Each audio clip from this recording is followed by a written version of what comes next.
सुमित, ये हफ्ता कितना अहम है? कमांडर लेवल की 7वें दौर की बैठक, छठी जो बैठक हुई थी उसमें एक कंक्लूजन ये निकल कर आया था कि दोनों देश अब एक्स्ट्रा फोर्सेस नहीं लाएंगे। क्या उस बात पर चीन ने माना है, चीन ने उस बात को लागू किया है? और 7वें दौर की बैठक के बारे में क्या जानकारी है?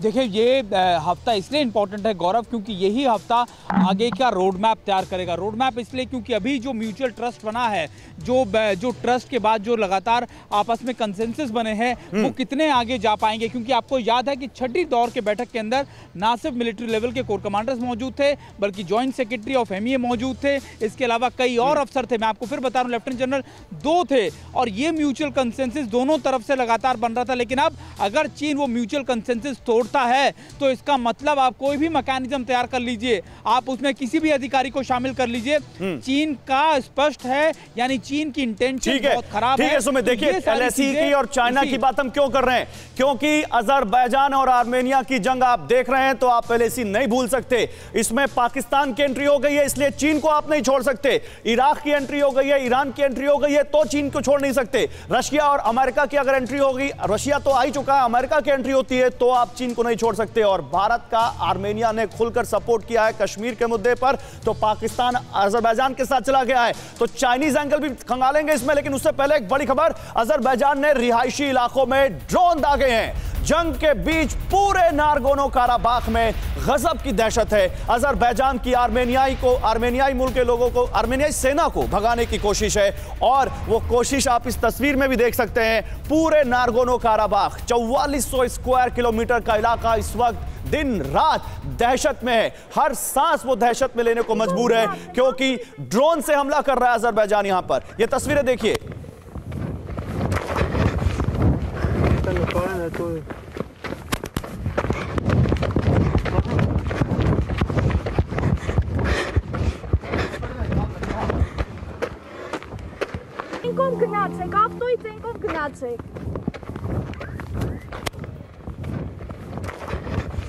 तो तस्वीरें देखिए, और इस तस्वीर में आप देख सकते हैं कुछ जर्नलिस्ट को भी यहां पर रिपोर्टिंग, कितनी वॉर लाइक सिचुएशन जहां होती है, या कहें जहां वॉर छिड़ी होती है, वॉर लाइक सिचुएशन नहीं, यहां तो वॉर शुरू हो चुकी है, तो रिपोर्टिंग करना कितना ज्यादा मुश्किल होता है जर्नलिस्ट के लिए। वो भी देखिए यहां पर कैसे जर्नलिस्ट जिनकी जैकेट पर प्रेस लिखा हुआ है, कैसे भागते हुए। लेकिन ये तस्वीरें बता रही हैं कि स्थिति कितनी ज्यादा खराब है नारगोनो काराबाख की। नारगोनो काराबाख में जो आर्मेनियाई मुल्क के लोग हैं, जो टर्किश मुस्लिम हैं, उन लोगों को इस वक्त किस तरह से इस जंग के बीच दहशत भरे माहौल में जीना पड़ रहा है। उनको नहीं मालूम उनका फ्यूचर क्या है, क्योंकि एक तरफ अजरबैजान के ड्रोन आ रहे हैं, तो दूसरी तरफ उनको नहीं मालूम कि कल उनका फ्यूचर क्या होगा।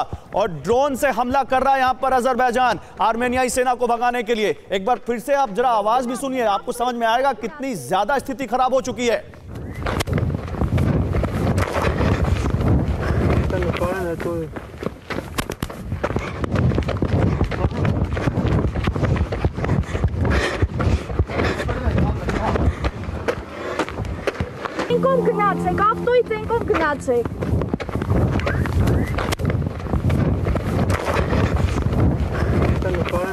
अपने नारगोनो काराबाख की स्थिति हमने आपको दिखा दी। जल्दी से अपने मेहमानों के पास चलते हैं और बात करते हैं यहां पर। चलिए, मैं अश्विनी सिवाज साहब आपके पास आ रहा हूं, लेकिन पहले मनीष आपसे एक रिएक्शन। मनीष, जब अजरबैजान और आर्मेनिया के बीच ओआईसी की एंट्री हो गई, टर्की की एंट्री हो गई, इंडियन इंटरेस्ट की आप बात कर रहे थे, तो क्या चाइना इससे अलग रह सकता है? क्या चाइना को अलग करके देख सकते हैं, या जहां पर पाकिस्तान पहुंच गया, जहां पर ईरान पहुंच गया, तो चाइना अपने आप पहुंच जाएगा?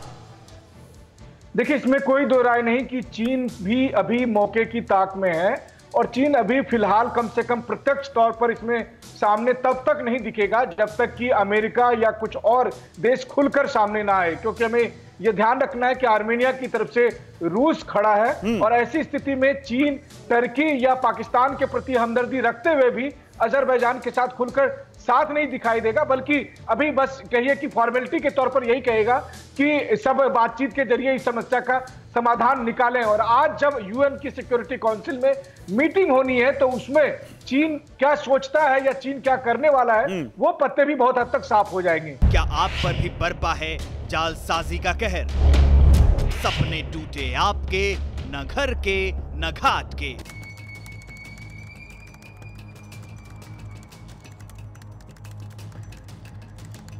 देखिए लूट घर हर रात 9:30 बजे। फिक्र आपकी,